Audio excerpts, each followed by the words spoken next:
১ জুলাই ২০২৪ বাংলাদেশের ইতিহাসে এক জেগে ওঠার দিন। এই দিন মানুষ আর মুখ বুজে থাকেনি।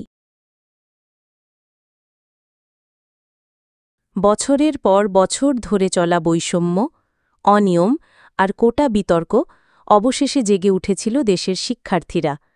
এটা শুধু ছাত্র আন্দোলন নয়, এটা ছিল মানুষের হৃদয়ের আন্দোলন। ঢাকার রাজপথে নামে লাখো মানুষ, তাদের মুখে ছিল একটি স্লোগান, সবার জন্য ন্যায্যতা চাই। পুলিশ নামল, গ্যাস ছোড়া হলো, ধাওয়া পাল্টা ধাওয়া। তবুও কেউ পিছু হটেনি, কারণ এই লড়াই ছিল ন্যায় বিচারের। শুধু ঢাকায় নয়, বাংলাদেশের প্রতিটি প্রান্তে জ্বলছিল প্রতিবাদের আগুন। এই আন্দোলন হয়ে উঠেছিল জাতীয়।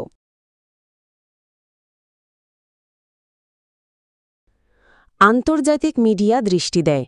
বাংলাদেশের ছাত্ররা ইতিহাস লিখছে, এমন শিরোনামে মুখর হয় দুনিয়া।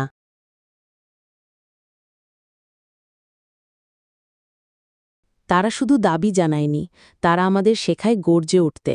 ১ জুলাই একটি তারিখ নয়, একটি দিগন্তের নাম।